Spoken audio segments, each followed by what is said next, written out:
Wala nang maraming paligoy-ligoy pa, diretso sa punto na. Maiksi lang ang komentaryo, pero diretso sa punto. Maraming kuro-kuro, may tiwali, may totoo. Dito, sa puntong diretso tayo. Punto, diretso. Itong abogado ni Atong Ang, Attorney Villarreal ba ito? Sorry, hindi ko tanda yung kumpletong pangalan. Attorney Villarreal yata ito eh. Ngayon, sabi nito ni Attorney Villarreal, in-advise niya kay Atong Ang, wag daw ano daw ito? Wag daw itong sumuko, wag daw mag-surrender. Sabi niya, bakit naman niya ipagsasapalaran ang sarili niya sa pagsuko? Marami pa siyang natitirang judicial remedies. Hindi naman dapat siyang tinutugis na parang isang kriminal. Wala pa naman tayong trial at declaration of guilt para kay Mr. Ang. Kumbaga, ibang klase rin tong abogado ni Atong Ang. Hayag-hayagan, publicly, ina-advisean niya ang kanyang kliyente na huwag sumuko. Ina-advisean niya ang kliyente niya na huwag itong sumurrender. Ano ito? Matindi itong si attorney, Attorney Gabriel Villarreal. Abogado ni Atong Ang.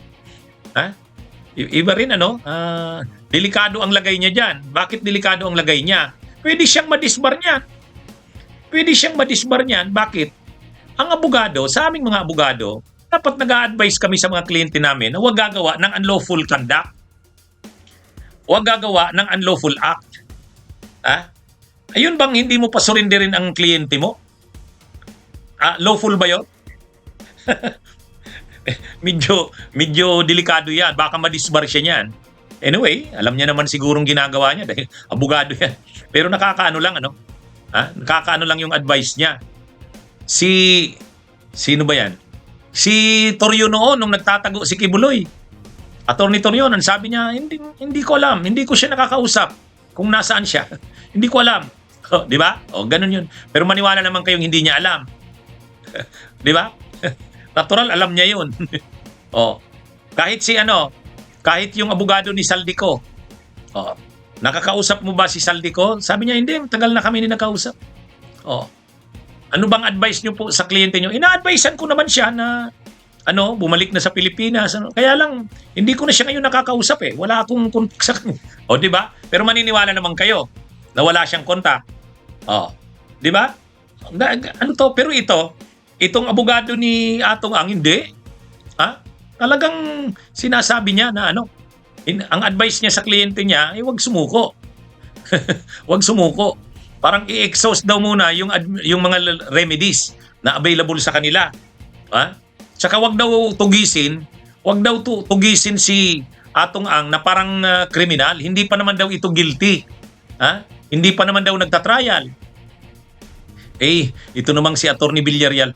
Ang definition ngayon ng fugitive from justice, hindi naman yung convicted ka na tapos nagtatago ka. Ayaw mong mag-serve ng sentence mo.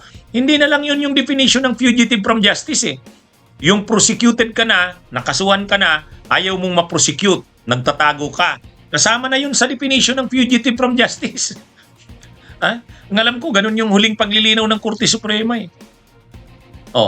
Ngayon, kung fugitive ka from justice, na yun? Ibang na yun? Talagang hahanapin ka ng mga autoridad. At saka may warrant of arrest sa kanya. May warrant of arrest. O syempre, anong gagawin ng mga autoridad? I-implement yun. Isi-serve yung warrant.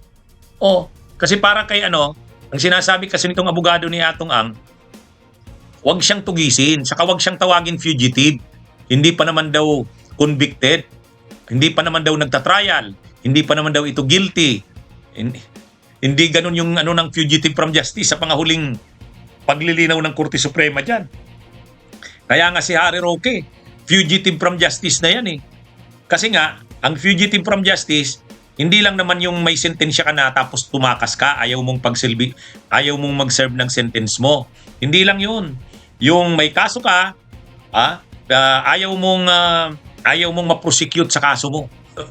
Oh, katulad niyan, may kaso na, may warrant of arrest na, hindi nagpapakita, ayaw magpa-aresto. Oh, the fugitive from justice yan, ayaw mag-surrender. Oh, fugitive from justice. Kaya, hindi pwedeng hindi siya tawaging fugitive. Hindi rin pwedeng hindi siya anong tawag diyan? Habulin ng batas. Kasi ang sinasabi ni Attorney Villarreal, ng abogado niya atong hindi naman daw dapat hinahanap ito ng mga autoridad na parang convicted na. Hindi yun. Kahit pa naman hindi convicted, may warrant of arrest na yan eh. Ha? Ano bang trabaho ng mga autoridad niyan? Di arestuhin yan kung ayaw sumurrender o ayaw na voluntarily present yung sarili niya, hahanapin yan. Isi-serve yan ng arrest warrant. Aarestuhin yan para dalhin sa korte, para panagutin sa krimen na may kaso siya.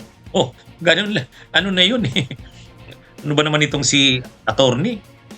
Awan ko kung medyo naiiba eh. Pero delikado yung sinabi niya na yan. Pwede siyang madisbar niyan. Pwede siyang madisbar. Kasi sa aming mga abogado, hindi ka mag-a-advise ng unlawful, ng hindi naaayon sa batas sa yung kliyente. Yung bang pataguin mo yung kliyente mo? At wag mong pasukuin?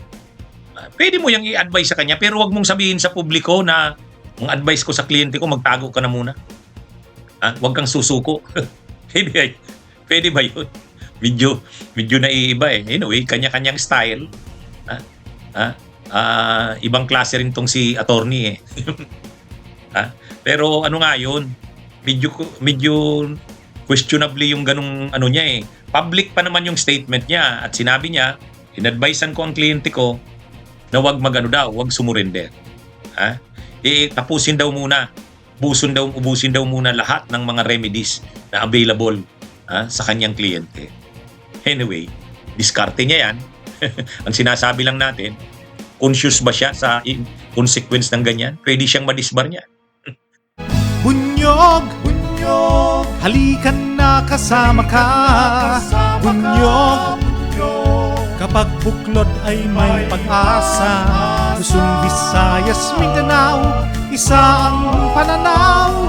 Sa bagong Pilipinas ang bunyog isisigaw.